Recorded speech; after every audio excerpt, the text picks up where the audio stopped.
에베소서 1장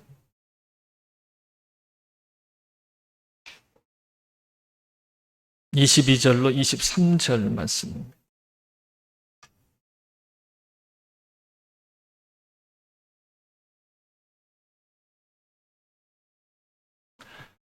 자, 함께 봉독하겠습니다.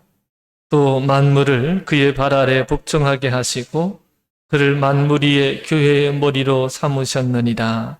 교회는 그의 몸이니 만물 안에서 만물을 충만하게 하시는 이의 충만함이니라. 아멘. 우리 기독교 신앙을 이해하기 위해서 이제 가장 기초적인 내용들을 말씀드리고 있습니다. 오늘이 6번째 시간이거든요. 첫 시간이 무엇이었죠? 하나님은 어떤 분이신가? 두 번째 시간이 인간에 대한 이해가 필요하죠. 인간이란 무엇인가? 세 번째 시간에는 예수님은 어떤 분이신가? 네 번째는 성령님은 어떤 분이신가?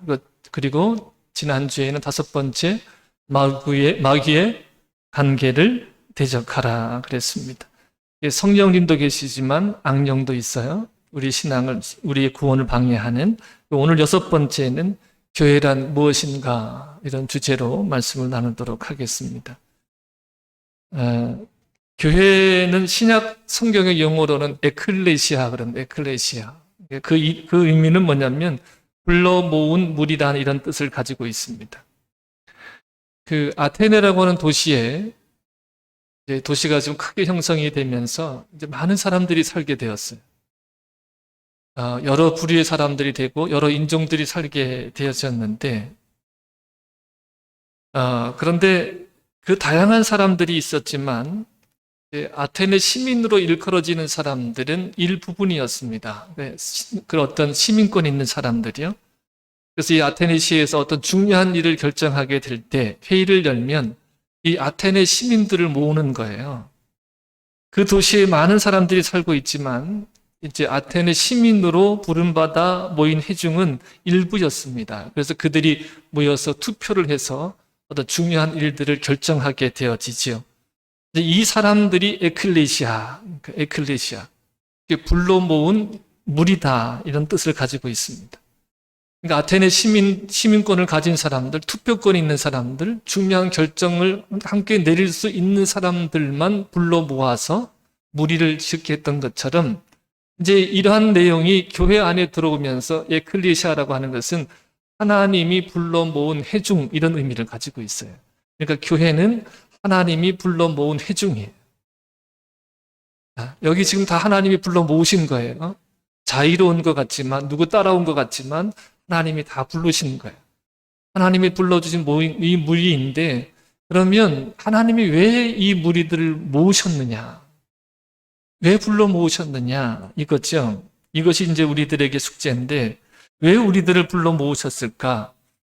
하나님은 목적을 가지고 저와 여러분을 불러 모으셨습니다. 그래서 교회를 만드셨는데 오늘 본문 말씀을 통해서 이제 교회를 만드신 목적에 대한 것을 다시 보도록 하겠습니다. 자, 22절, 23절 다시 한번 보십니다. 시작. 만물을 그의 발 아래 복종하게 하시고 그를 만물 위의 교회의 머리로 삼으셨느니라. 교회는 그의 몸이니 만물 안에서 만물을 충만하게 하시는 이의 충만함이니라. 아멘. 자, 이 구절은 지금 교회가 무엇인가에 대해서 두 가지를 말해줍니다. 몇 가지요? 네, 두 가지를 말해주는데 첫째는 뭐예요? 교회는 그의 몸이다. 그러니까 교회는 그리스도의 몸입니다. 그러니까 이렇게도 표현할 수 있는 거예요. 왜 우리를 교회로 불러 모으셨느냐? 하나님이 불러 모으셨느냐? 그의 몸이 되라고. 예수 그리스도의 몸이 되라고 우리를 불러 모으시는 거예요. 하나님이 예수님을 죽은 자 가운데서 살리셨습니다. 믿으십니까? 죽은 자 가운데서 하나님이 예수님을 살리셨는데 살아나신 예수님이 40일 동안 제자들에게 보이셨습니다. 그리고 제자들이 보는 가운데서 올려가셨죠. 하나님이 그를 올리셔서 하나님 보좌 우편에 앉게 하셨습니다. 하나님 보좌 우편에 앉으셨다는 것의 의미는 뭐냐면 하나님께서 그 아들로 인해서 모든 만물을 다스리게 하는, 통치하게 하는 권세를 주셨다는 거예요. 그래서 예수님이 말씀하시죠. 하늘과 땅의 모든 권세를 내게 주셨으니 이렇게 말씀하셨잖아요. 하늘과 땅의 모든 권세를 가지신 분이에요. 하늘과 땅의 모든 권세를 가지신 분이 지금 어디에서 통치하셔요? 하늘에서 통치하시는데 그 통치하시는 그 예수님은 머리가 되시고 땅에서 부름받은 저와 여러분은, 즉 교회는 그 머리가 되시는 예수님이 뭐가 된다는 거예요? 몸이 된다는 거예요. 몸이. 그러니까 이 땅 가운데서 머리이신 예수님의 뜻을 실행에 옮기는 역할을 하는 사람들이 바로 교회라는 거예요. 예수님의 뜻을 이 땅 가운데 실현해가는, 이게 교회입니다. 교회는 뭐냐? 만물을 통치하시는 예수 그리스도의, 그 그리스도의 몸을 이루어서 이 땅에서 예수 그리스도의 뜻을 실천해 나가는 사람들, 주님의 뜻을 실천해 나가는 사람들, 그 모임이 교회라는 것입니다. 그래서 교회는 누구의 일을 해요? 하나님의 일을 해요. 예수 그리스도의 일을 하기 때문에 교회에서 가장 중요한 것은 뭐냐면 하나님의 뜻이에요. 하나님의 뜻이 무엇이냐? 여러분이 살아가면서 진정한 교회의 일원이 되는 길은 내가 세상에서 어떤 일을 할 때 주님이 기뻐하시는가? 주님이 기뻐하시는 일인가? 또 내 가정에서 어떤 일을 결정할 때 예수님의 뜻은 무엇인가? 이것을 가장 우선으로 생각을 하고 판단하고 그대로 실천해 나가면 예수님의 다스림이 있는 천국이 이루어지는 거예요. 믿으십니까? 그래서 여러분, 이 기능을 잃어버리면 교회가 아닌 거예요. 하나님의 뜻, 예수님의 뜻을 받들어서 실현해 나가는 이 이 역할을 잃어버리면 교회가 아니에요.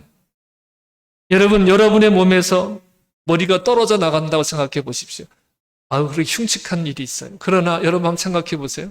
여러분 몸에서 머리가 없다고 생각하면 이미 죽은 거잖아요.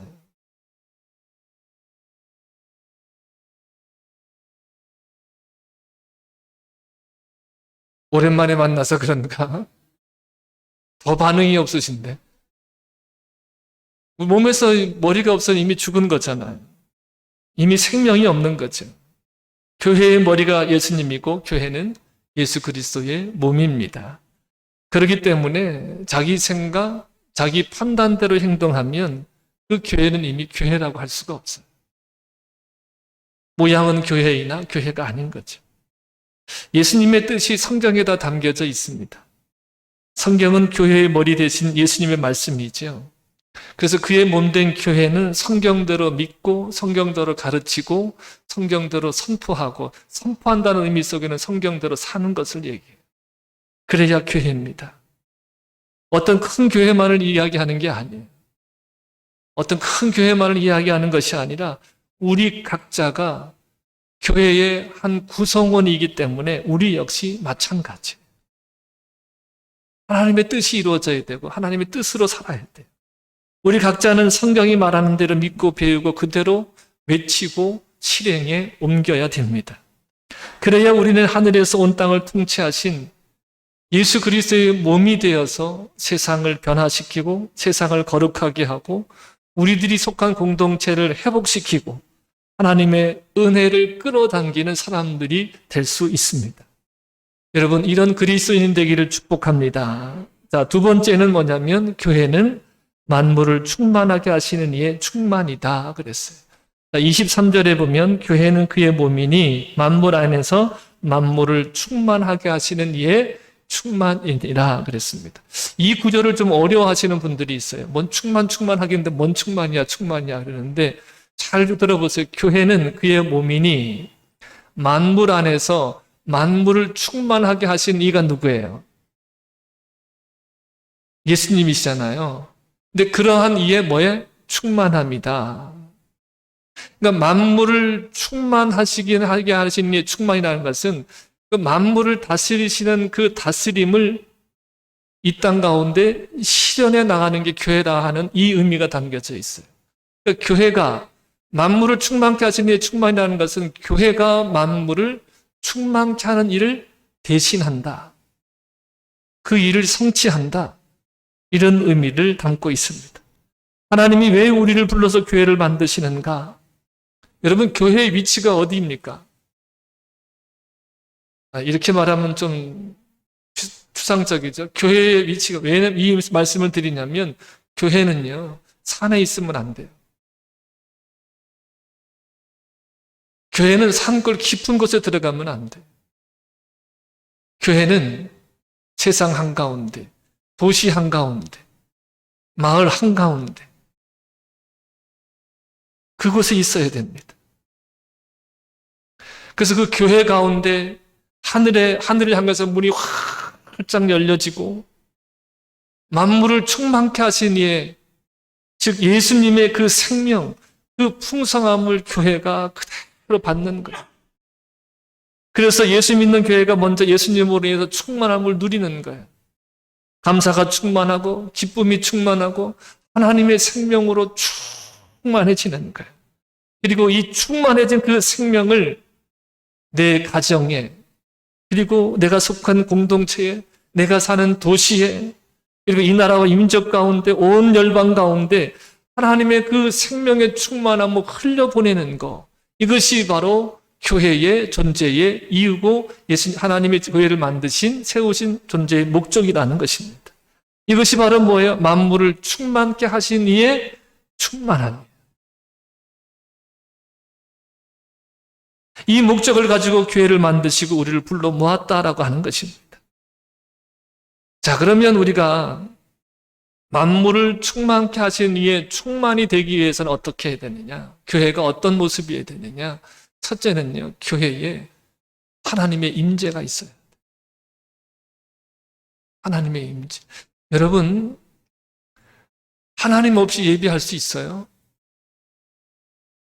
하나님의 이름을 부르지만 하나님이 안 계시는 곳이 있어요. 근데 교회는 하나님이 불러 모은 회중 가운데는 반드시 하나님의 임재가 있어야 됩니다. 그리고 하나님의 임재가 있을 줄로 믿습니다. 할렐루야. 그래서 교회의 생명은 하나님의 임재하심이에요. 여러분, 교회가 큰 교회만을 이야기하는 것이 아니라 우리 각자가 교회의 구성원들이잖아요. 교회의 일원들이잖아요. 이 회중의 모임 가운데도 하나님의 임재가 있어야 되지만 늘 각자가 하나님의 임재 가운데 있어야 되는 거예요. 주님이 내 안에, 내가 주님 안에. 그래서 주님이 늘 인식이 되어지고 의식이 되어지고 주님만이 의존되어지고, 여러분, 이러한 일들이 생명이라는 거예요.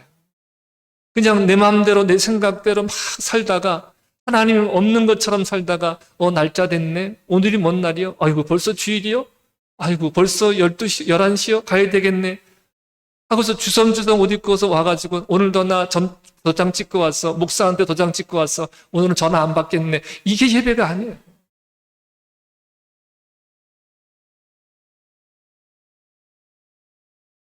이게 교회가 아니라는 거예요. 우리는 종교인들이 아니에요.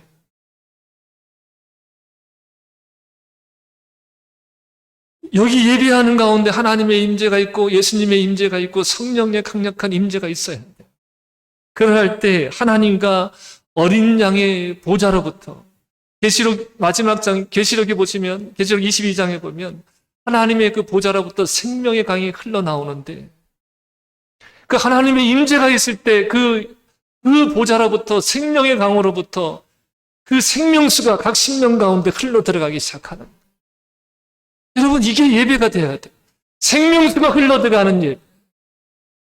이 예배가 되어야 돼요. 거기서 치유가 일어나고 회복이 일어나고 하나님의 생명의 심령들 가운데, 예배자들 가운데 부어지기 시작하는 거예요. 여러분, 저는 꿈꾸는 게 있어요. 뭐 나을지어다 이런 거 안 해도, 회복될지어다 이런 거 안 해도 말씀을 전하면서, 말씀을 들으면서 성령의 임재 가운데 생명수가 흘러 들어가서 치유가 되고 회복이 되고 다시 일어나는 역사가 일어나고, 여러분, 그러한 예배를 꿈꿉니다. 우리 가운데 그런 역사가 일어나게 될 줄로 믿습니다. 하나님의 말씀을 들으면서 나도 모르는 사이에 성령의 역사를 통해서 내 속에 상처가 치유되고 질병이 치유가 되고 정신세계가 치유가 되어지고 영이 치유가 되고 육체가 치유되는 강력한 역사가 일어나는 하나님의 임재가 일어나는 그런 예배를 꿈꿉니다. 예배자들의 가정이 치유되고 회복의 역사가 일어납니다. 그래서 이 하나님의 보좌로부터 생명수가 예배자들 속에 들어가게 되고 그들을 통해서 가정에 흘러가게 되어지고 지역사회의 공동체에 흘러들어가게 되어지고 그래서 회복의 역사가 일어나는 거예요. 이게 교회라는 것입니다. 그래서 교회가 세상의 희망인 거예요. 옆에 사람들하고 인사해 보십시다. 교회가 세상의 희망입니다. 여러분, 교회만이 세상의 희망입니다. 예수님의 말씀대로 표현하면 교회는 세상의 빛이요, 세상의 소금입니다. 여러분, 예수님은 너희가 소금이 되어라 말씀하지 않아요. 소금이 빛이 되도록 힘써라 말씀하지 않아요. 너희는 세상의 소금이다 선포를 하시는 거예요. 너희 가서 맛을 내. 너희가 빛이야. 왜 말 아래 감추려 하느냐. 등경이에 둬라. 산 위의 동네가 감추지 못하는 것처럼 너희는 감춰질 수 있는 존재가 아니다. 빛으로 드러내라 말씀하시는 거예요. 여러분, 교회다운 교회, 교회의 기능을 발휘하는 교회가 있으면 세상은 부패를 그치게 되는 것입니다. 교회를 통해서 세상의 어둠이 사라지게 됨을 믿으시기 바랍니다. 교회가 교회다워질 때 사람이 변화가 되고 회개하고 돌아서며 하나님을 경배하게 됩니다. 그렇게 사람들과 가정들을 하나님의 권능이 정복해 나갈 때 이 세상의 이 어둠의 신들 그리고 그들을 통해서 주어지는 질병들, 가정에 일어나는 갈등들, 어떤 황폐한 인생들 그러한 것들이 하나씩 회복되어져서 회복이 되어지는 것입니다. 교회가 세상의 희망입니다. 교회가 세상의 희망인 거예요. 세상으로부터 아이고 교회가 어떻게 저렇게 됐어? 왜 저래 교회가? 아니, 교회가 바로 그들의 희망이에요. 이 교회 안에는 반드시 하나님의 임재가 있어야 되고 예배자들이 그 임재에 하나님을 경배하고 그분의 뜻을 마음에 심고 그 뜻대로 실천해 나가는 것이 필요한 거죠. 이것이 교회입니다. 여러분, 우리 교회가 하나님이 세우신 본래 목적 그 모습대로 회복되고 그 기능을 다하는 교회가 될 줄로 믿으시기를 축복합니다. 할렐루야. 우리는 그걸 갈망해야 돼요. 하나님, 우리 동해제일감리교회가 교회되게 하시옵소서. 교회되온 교회되게 하시옵소서. 여러분, 하나님의 생명으로 충만해 주시길 주님의 이름으로 축복합니다. 축복합니다. 자, 교회에는 반드시 하나님의 임재가 있어야 되고요. 두 번째는 우리 교회의 각 구성원들이 부활을 경험해야 돼요. 자, 이게 무슨 의미인지 좀 살펴보겠습니다. 왜 교회가 교회의 기능을 제대로 발휘하지 못하느냐? 왜 그리스도인들이 도리어 세상을 고통스럽게 하느냐? 그것은 우리 믿는 사람들이 마땅히 경험해야 될 부활을 경험하지 않기 때문입니다. 여러분, 부활을 경험해야 된다는 말은 무슨 의미냐면 자연인 그대로 살아서는 안 된다는 것을 말해요. 세상의 방식대로 그냥 교회만 다니고 그 사람이 교회의 기능을 다할 수 없습니다. 반드시 부활을 경험해서 자연인이 아닌 새롭게 지음받은 자들이 되어야 된다는 것입니다. 자, 여러분, 에베소서 2장 1절부터 3절을 보겠습니다. 시작. 그는 허물로가 죄로 죽었던 너희를 살리셨도다. 그때의 너희는 그 가운데 행하여 이 세상 풍조를 따르고 공중의 권세 잡은 자를 따랐으니 곧 지금 불순종의 아들들 가운데 역사하는 영이라. 전에는 우리도 다 그 가운데서 우리 육체의 욕심을 따라 지내며 육체와 마음에 원하는 것을 하여 다른 이들과 같이 본질상 진노의 자녀이었더니. 아멘. 자, 여러분 보세요. 1절에 보세요.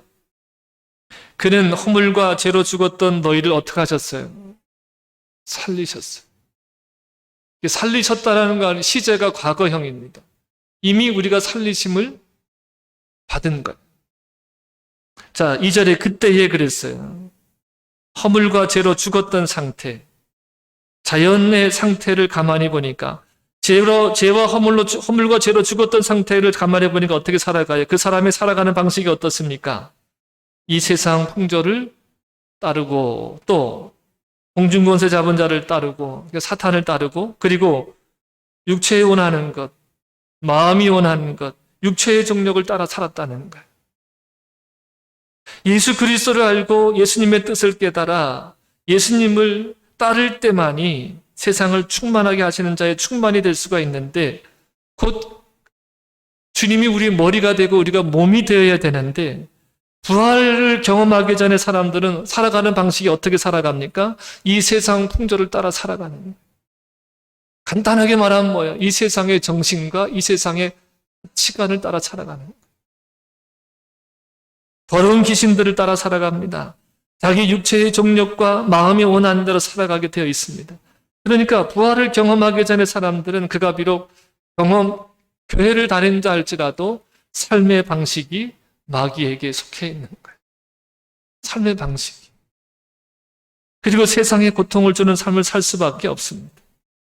만물을 충만케 하시는 이의 충만이기는커녕 교회를 다니고 그리스도인이 되었음에도 불구하고 계속 주변의 사람들에게 고통을 안겨줍니다. 어둠을 만들어가고 부패하고 타락하게 하고 지옥으로 만듭니다. 왜 그런 거죠? 겉으로는 교인이 되었어요. 겉으로는 여러 가지 직분을 갖게 되었습니다. 그런데 속으로는 여전히 마귀의 자녀이기 때문에 그렇습니다. 왜 마귀의 자녀가 되었습니까? 부활을 경험하지 못해서 그래요. 예수님은 우리들의 삶의 방식을 완전히 바꿔놓기 위해서 죽은 자 가운데서 살아나셨습니다. 우리들이 살아가는 방식을 근본적으로 바꿔놓기 위해서 예수님은 부활하신 겁니다. 만일 여러분이 예수님을 믿었다고 하면서도 믿기 전과 별반 다름이 없다고 하면 예수님을 잘못 믿고 있는 거예요. 아니면 예수님을 잘못 알고 있는 거예요. 복음을 잘못 알고 있는 겁니다. 자기를 검토해 봐야 됩니다. 삶의 방식이 근본적으로 바뀌어야 됩니다. 여러분, 예수님을 믿는 사람에게 하나님이 어떤 일을 하셨는가 다시 한번 보실게요. 2장 1절을 다시 한번 보십니다. 2장 1절. 그는 허물과 죄로 죽었던 너희를 살리셨도다. 여러분, 하나님이 살린 분은 예수님만이 아니에요. 자, 이 말씀을 여러분들 잘 기억하셔야 돼요.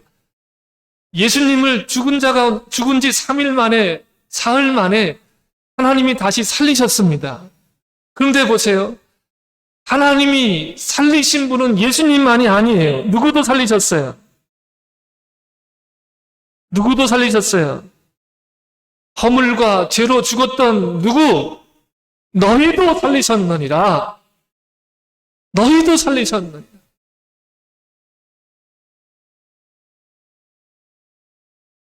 예수 믿는 우리도 다시 살리신 것을 믿으십니까? 다시 살리심을 입은 거예요. 자, 어떻게 살리셨는가? 4절부터 6절 말씀 보겠습니다. 시작. 긍휼이 풍성하신 하나님이 우리를 사랑하신 그 큰 사랑을 인하여 허물로 죽은 우리를 그리스도와 함께 살리셨고 너희는 은혜로 구원을 받은 것이라. 6절. 또 함께 일으키사 그리스도 예수 안에서 함께 하늘에 앉히시니. 그래서 아멘. 자, 5절을 보니까 어떻게 됐어요? 5절을 보니까 허물로 죽은 우리를 그리스도와 함께 살리셨고 그랬어요. 여러분, 우리가 예수님을 믿고 예수님 안에 거할 때 2000년 전에 부활하신 예수님을 그 예수님과 우리가 하나 되게 하는 거예요. 이게 믿음의 신비예요. 신앙의 신비이고 믿음의 신비입니다. 우리가 그 예수님을 믿을 때 그 예수 그리스도와 하나가 되게 하는 거예요. 연합을 시킵니다. 그래서 예수님의 부활 안에 우리를 예수님의 부활 안에 있게 하는 거예요. 허물과 죄로 죽었던 우리를 예수님과 함께 어떻게 하는 거예요? 살리시는 거예요. 살리는 게 뭐예요? 죽었던 자를 살리는 게 뭐예요? 부활이잖아요. 다시 부활케 하시는 거예요. 자, 그러면 예수님의 부활은 과연 어떤 것인가? 자, 에베소 2장 8절로 10절 말씀을 읽어보겠습니다. 너희는 그의 은혜에 의하여 믿음으로 말미암아 구원을 받았으니 이것은 너희에게 난 것이 아니요 하나님의 선물이라. 행위에서 난 것이 아니니 이는 누구든지 자랑하지 못하게 함이라. 10절 말씀이에요. 우리는 그가 만드신 바라. 그리스도 예수 안에서 선한 일을 위하여 지으심을 받은 자니 이 일은 하나님이 전에 예비하사 우리로 그 가운데서 행하게 하려 하십니다. 아멘. 자, 특별히 10절을 보겠습니다. 우리의 존재가 뭐예요? 그가 만드신 바라. 그가 만드신 바라. 하나님이 예수를 믿는 사람들을 아주 새로운 걸작품으로 만들었다는 겁니다. 우리는 그가 만드신 바예요. 그리스도 예수 안에서 선한 일을 위해서 지으심을 받은 자니 그랬어요. 자, 다시 한번 보세요, 여러분. 우리가 어떤 존재인가? 내가 어떤 존재인가? 우리는 그가 만드신 나라. 그리스도 예수 안에서 무엇을 위해서? 선한 일을 위해서. 선한 일이라는 것은 하나님의 일만이에요. 그 하나님의 일이 뭐예요? 하늘에 있는 것들과 땅에 있는 것들을 통일되게 하는 일. 다시 말하면 뭐예요? 하나님의 예수 그리스도의 통치가 이 땅 가운데 이루어지게 하는 것. 할렐루야. 하나님의 통치가, 하나님의 일이, 하늘의 일이 땅의 일과 하나 되게 하는 역할을 누가 해요? 교회가 하는 거예요, 교회. 이 선한 일을 위해서 지으심을 받은 자다 그랬어요. 지으심을 받은 자다. 여기 여러분 보세요. 우리가 새로 지으심을 받은 자. 죄와 허물로 우리는 죽었었는데 다시 우리를 살리신 거예요. 선한 일을 위해 새로 지으신 거예요. 누구 안에서? 예수 그리스도 안에서. 할렐루야. 허물과 죄로 죽었던 그를 하나님이 예수 그리스도와 함께 살리심으로 예수님처럼 살게 하고 선한 일을 하도록 하나님이 새로운 걸작품으로 만들었다는 거예요. 여러분, 우리의 존재에 대한 인식을 다시금 하시길 바랍니다. 옆에 분들하고 인사해 보세요. 뭐라고 인사하시냐면 저 보지 말고 옆에 사람들 보세요. 아유, 걸작품이네요.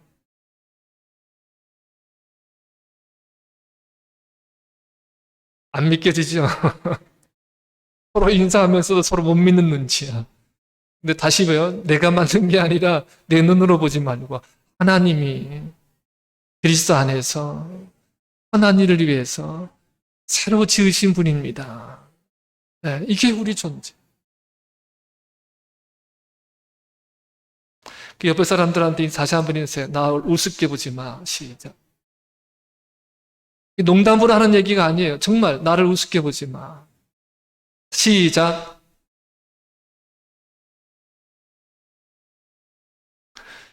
여러분, 농담으로 하는 인사가 아니라 여러분 스스로도 여러분 스스로 우습게 여기지 마세요. 이게 부활의 사건입니다. 여러분, 우리 이런 찬양할 때는 예수님 부활, 내 부활. 이게 이런 의미예요. 그래서 여러분, 우리가 예수님 다시 오실 때 우리가 영광을 지고 부활한다, 여러분. 이 부활만을 얘기하는 게 아니에요.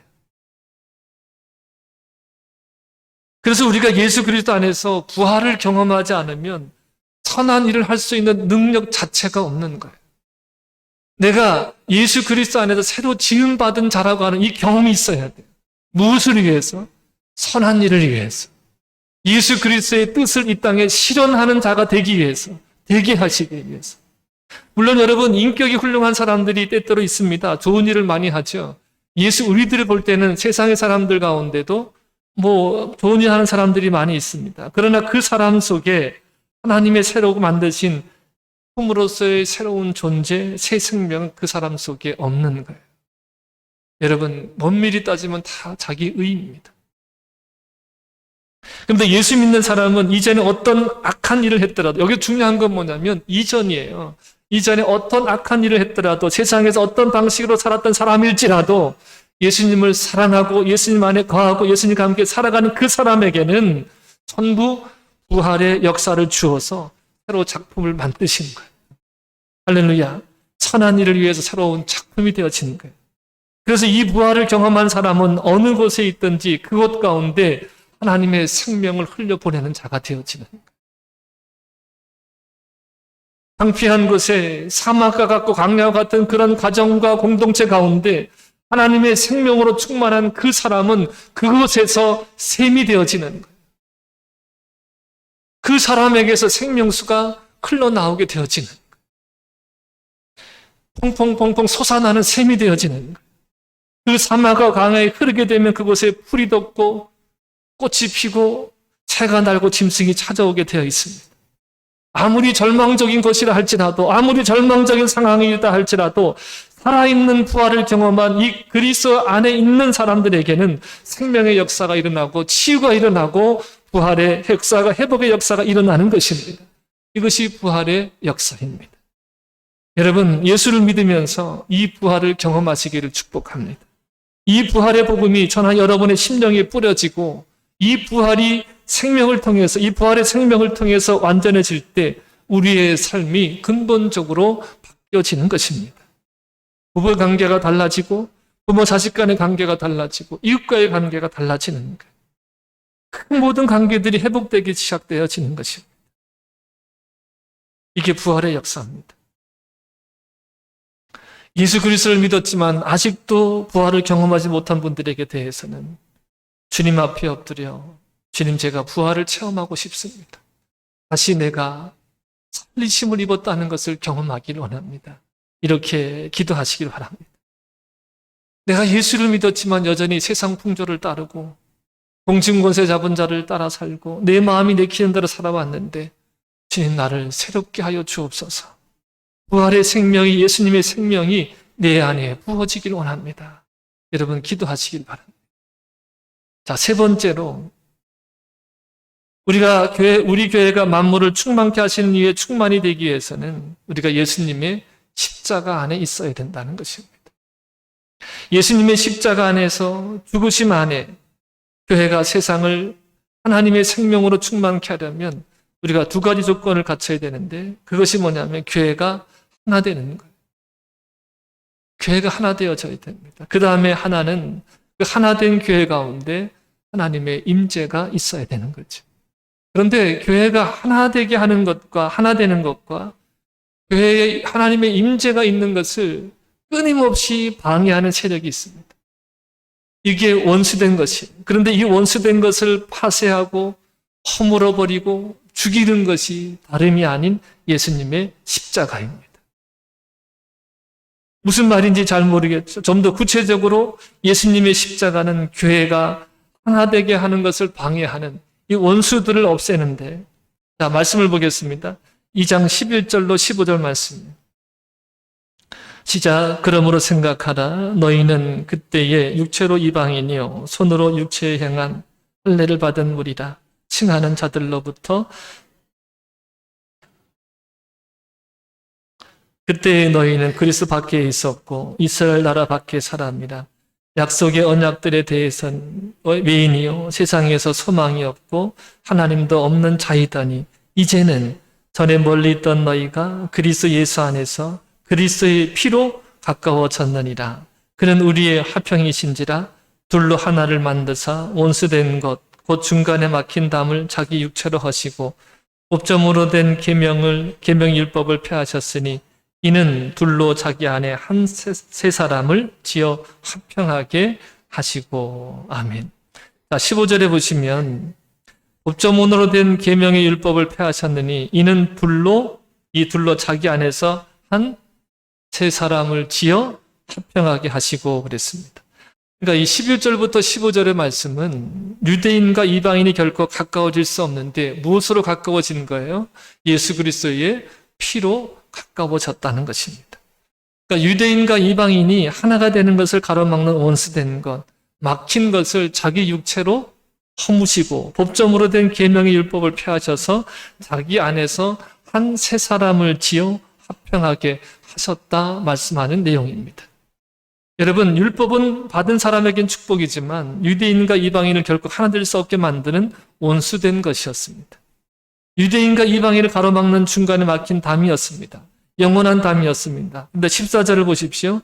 그런 우리의 형이신지라. 둘로 하나를 만들어서 원수된 것 곧 중간에 막힌 담을 자기 육체로 허셨다 그랬습니다. 자, 무슨 말인가 하면 예수님을 믿으면 십자가에 죽으신 예수님처럼 우리도 예수님과 연합을 해서 죄를 짓는 옛사람이 십자가에 함께 못 박혀 죽어버립니다. 이거 부활과 같은 내용이에요. 자, 여러분 보세요. 예수님과 부활에 연합되어져서 예수님과 함께 우리가 살리심을 입잖아요. 마찬가지로 예수 그리스도를 믿을 때 예수 그리스도의 십자가에 연합이 되어져서 죄를 짓던 옛사람도 함께 죽습니다. 그래서 내가 그리스도와 함께 죽었습니다. 그래서 우리가 죄에서 자유하게 되고 더 이상 죄를 짓지 않고 의롭게 살 수 있는 사람이 되어집니다. 이것은 유대인도 마찬가지고 이방인도 마찬가지예요. 그래서 그리스도 안에서 한 새 사람이 세워지는 것입니다. 그래서 이방인도 예수님 믿으면 의롭다함을 받고 구원받고 유대인도 예수 믿으면 구원받고 의롭다함을 받습니다. 그래서 이방인과 이 유대인들 결과적으로 예수님의 십자가는 하나 되게 하는 것입니다. 여러분 믿으십니까? 자, 오늘날 교회 안에도 다양한 사람들이 모여 있습니다. 지금 여기 다양한 사람들이 모여 있어요.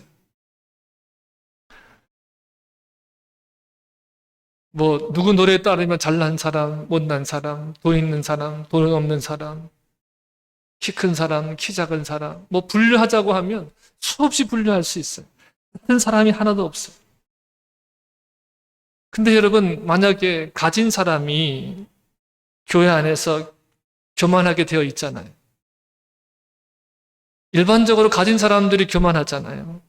근데 가진 사람이 행세하려고 하고 가난한 사람은 그것 때문에 상처가 돼가고 그래서 교회가 하나 되지 못해. 근데 여러분, 구원받는 것이 재물로 되는 겁니까? 돈으로 되는 겁니까? 애들도 더 잘 알아요. 돈으로는 못 가요. 애들이 더 잘 알아요. 애들도 아는 이것들을 어른들은 몰라요. 그래, 가졌다고 행세하는 거예요.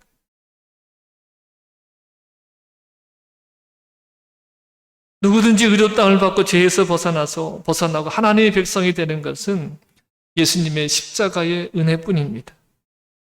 그러니까 예수님의 십자가는 교회 안에 재물로 인해서 계층이 나눠져 있는 것을 근본적으로 허물어 버리시는 거예요. 교회 안에 지식이 많은 사람이 있습니다. 많이 배운 사람이 있고 적게 배운 사람이 있습니다. 많이 배운 사람과 적게 배운 사람, 이것이 많이 배웠다고 행세하면 교회는 하나가 될 수가 없는 거예요. 학력이 높다고 행세하면 교회는 하나가 될 수 없는 거예요. 다시 한번 말합니다. 돈으로도 못 가요, 하나님 나라. 많이 배웠다고도 못 가요, 하나님 나라. 하버드대를 나와도 하나님 나라를 못 가요, 예수 믿지 않으면. 그러니까 여러분, 교회는, 예수 그리스도의 십자가는 세상에서 모두 행세하는 것들을 다 어떻게 하는 거예요? 다 엎으시는 거예요. 그래서 예수 그리스도의 십자가는 모두를 다 어떻게 하는 거예요? 하나가 되게 하는 거예요. 예수님의 십자가만 교회를 지배하게 되어지는 거예요. 그러면 예수님의 십자가 안에 거하게 되어집니다. 여러분, 예수님의 십자가 안에 거하시길 축복합니다. 재물 안에 거하고 신분 속에 거하고 지식 속에 거하는 사람은 교회의 일체를 파괴하는 원수가 되어집니다. 그건 하나님 앞에서 아무런 소용이 없어요. 그렇다고 여러분 애들한테 공부도 하지 마, 돈도 벌지 마, 그러지 마세요. 초등학생처럼 굴지 말고. 예수님의 십자가는 유대인과 이방인의 중간에 막힌 율법을 허물어내고 오늘날 교회를 교회되게 하는 것을 가로막는 원수된 것을 다 허물어서 오직 한 세 사람이 누굽니까? 우리는 다 그리스도인이죠. 누구에게 난 자예요? 하나님에게로부터 난 자들이잖아요. 이게 하나님이 지으신 오직 한 사람, 그리스도인, 하나님께로부터 난 자. 그리고 여러분, 행세하는 사람은 누구에게서 난 사람이 아니에요. 하나님께로부터 난 자가 아니에요. 나 돈 있네, 나 많이 배웠네, 이렇게 행세하는 사람은 하나님께로부터 난 자가 아니에요.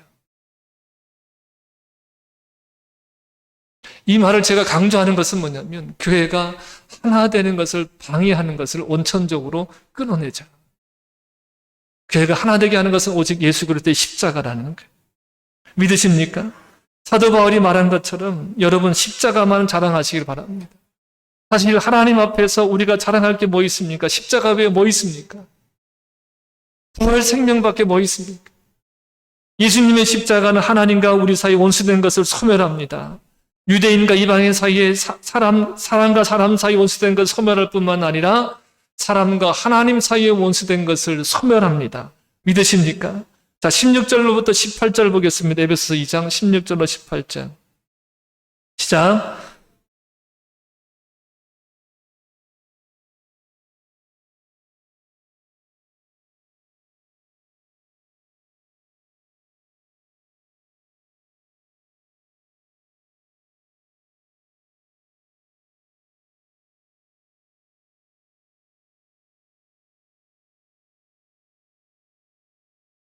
아멘. 조금 전에 말씀드린 것처럼 교회가 하나님의 생명으로 먼저 충만하게 되어지고 교회가 그 세상을 충만하게 하려면 먼저는 하나님의 이 교회 안에 하나님의 임재가 있어야 된다고 말씀을 드렸습니다.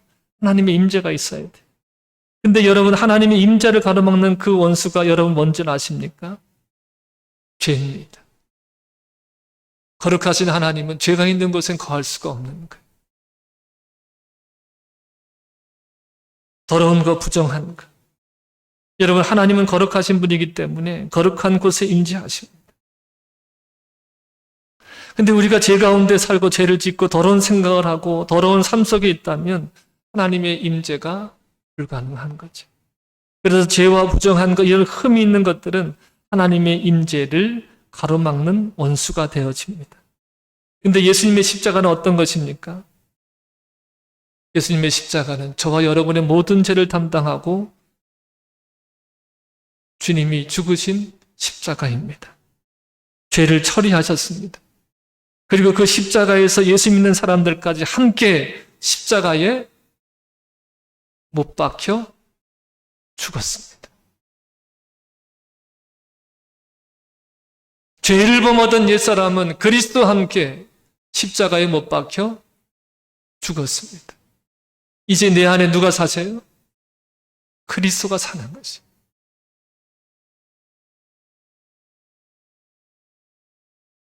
죄를 범하던 옛사람이 죽음을 당하고 죄에서 벗어나게 하는 겁니다. 예수님의 십자가는 이 죄의 문제를 처리합니다. 하나님과 우리를 하나 되지 못하게 하는 이 원수됨과 그것을 예수님의 십자가는 다 파쇄하는 겁니다. 허물어버려 죽여버리는 것입니다. 예수님의 십자가는 하나님과 우리를 원수되게 하는 이 죄의 세력을 멸하심으로 결국 하나님의 임재를 교회 안에 이끌어 오게 하십니다. 하나님의 임재가 있는 교회는 회복이 있고 소생이 있고 치유가 있는 권세가 있습니다. 믿으시기 바랍니다. 여러분 세상에 이 흑암의 세력과 싸우는데 사람의 힘과 말로는 어림도 없습니다. 아무것도 할 수 없습니다. 여러분의 힘으로는 이 세상을 변화시킬 수가 없습니다. 무너져 내리고 황폐한 가정을 내 힘으로 건져보려고 회복시키려 하지만 아무리 노력해도 뭐가 됩니까? 아무것도 할 수 없습니다. 그러나 우리 가운데 하나님의 임재가 있고 하나님의 권능과 하나님의 생명이 우리 안에 역사한다면 그때부터 사람이 하는 것이 아니라 하나님이 그 일을 행하시는 것. 여러분 황폐한 것을 회복시키는 것은 간단한 겁니다. 방탕한 사람을 돌이키는 것도 간단한 겁니다. 근데 문제는 뭡니까? 하나님의 임재가 없기 때문이라는 거죠. 그리고 하나님의 임재를 불가능하게 하는 내 속에 있는 죄가 그 원인이 되어지는 것입니다. 여러분 회복을 꿈꾸십니까? 그러면 거룩을 사모하시길 바랍니다. 거룩한 곳에 하나님의 임재가 있습니다. 말씀을 맺겠습니다. 교회를 많은 학자들이 유형교회와 무형교회로 구분을 합니다. 그래서 건물은 유형교회고 또 성도들은 무형교회라고 생각을 하는데 근데 여러분 교회는 뭐라 그랬습니다? 뭐라 그랬어요? 하나님이 불러 모은 무리라 그랬어요. 불러 모은 회중이라 그랬어요. 여기 있는 모든 무리가 무형교회입니다. 지금 우리 동일 제일 감리교회죠. 그리고 오늘 이 땅에 있는 예배하는 사람들이 다 무형교회라고 부릅니다. 근데 여러분, 이 유형교회와 무형교회는 일치하는 게 아니에요. 일치하면 좋겠지만, 다시 말하면 예수님의 부활과 십자가 은혜 가운데 들어가지 못한 사람들은, 그들은 겉으로는 교회를 이루고 있는 사람들이지만 실제로는 교회에 포함이 되지 않은 사람들이라는 거예요. 이 차이가 크면 클수록 교회는 부패되고 세상에 대해서 뭘 할 수가 없는 것입니다. 여러분, 숫자가 적다 할지라도, 교인의 수가 적다 할지라도 그리스도인들이 실제의 교회에 참된 멤버가 된다 하면, 즉 하나님의 임재가 있고 성령 안에서 그들이 십자가로 하나가 된다고 하면, 그런 교회라고 하면 그 교회는 강력한 교회가 되어지는 거예요. 숫자가 중요한 게 아닙니다.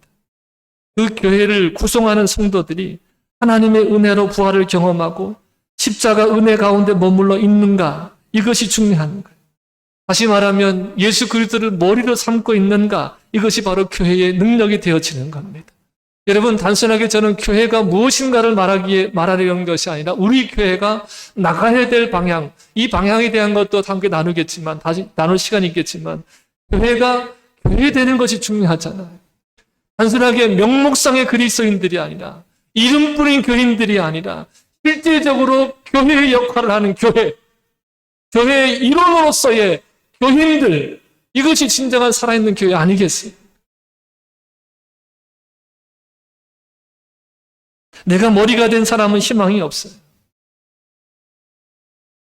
유형교회 속엔 들어갈 수 있지만 무형교회 신자는 아닙니다. 내가 머리가 된 사람, 내 생각대로 사는 거예요. 내가 원하는 대로 사람들이 사는 방식대로 살아가는 것은 생명이 없습니다. 이 사람은 아직 살아나지 못했어요. 아직 부활이 없는 겁니다. 그러니까 이들로서는 아무런 것도 할 수 없는 거예요. 여러분, 교회 목사가 단순히 교인들에게 헌금 많이 하면 안 되게 만들고 단순히 그냥 불러내서 일을 열심히 하게 하고, 이게 교회가 아니에요. 하나님 예수 그리스도의 뜻이 무엇인지가 선포되어지고 그 예수 그리스도의 뜻을 받들어서 그 예수 그리스도의 뜻을 실행해 나가는 게 교회죠. 그 교회가 되어지는 것이 교회다움이죠. 단순하게 사람이 많이 모이고 재정적으로 풍부해지고 으쌰으쌰하고, 여러분, 이게 교회가 아니에요.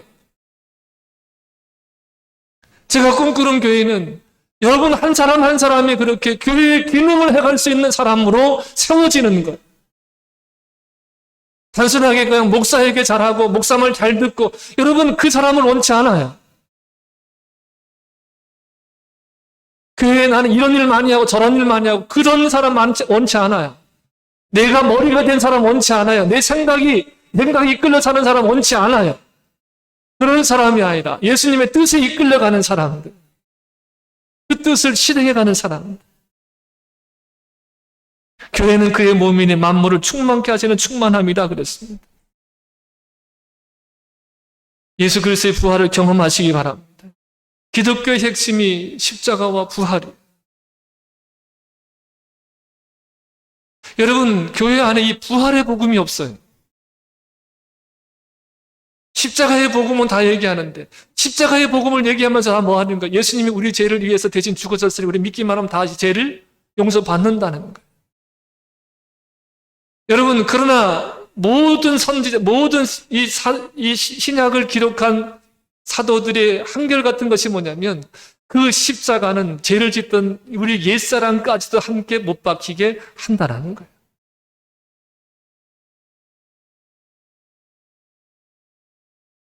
여러분, 여러분과 저에게 기도가 되어야 될 것이, 제가 예수님 안에 거합니다. 주님이 내 안에 거하십시오. 그래서 하나님이 예수님을 죽은 자 가운데 살리신 것처럼 저도 살려주옵소서. 내 안에 하나님의 생명이 이식되게 하옵소서. 제 심장이 그리스도의 심장이 되게 해주십시오. 내 마음이 예수님의 마음을 닮게 하시고 내 안에 죽어있는 이 하나님의 성품을 회복시켜 주옵소서. 이것이 우리의 기도가 되기를 원합니다. 십자가 안에 거하시길 주님의 이름으로 축복합니다. 이 십자가가 교회를 하나 되게 하고 거룩하게 해서 권능이 있는 삶이 주어질 줄로 믿습니다. 여러분, 제가 십자가를 의지합니다. 여러분, 이런 고백이 되기를 축복합니다. 여러분, 이 시간에 우리 함께 기도하기를 원합니다. 주님, 제가 그리스도께 붙어 있는 예수님은 머리가 되고 저는 주님께 붙어 있는 자가 되기를 원합니다. 주님을 떠나 살아왔던 삶을 회개합니다. 그리스도와 함께 부활을 경험하기 원합니다. 그리고 제 믿음 안에서 십자가만 자랑하기를 원합니다. 우리 함께 찬양하고 기도하겠습니다.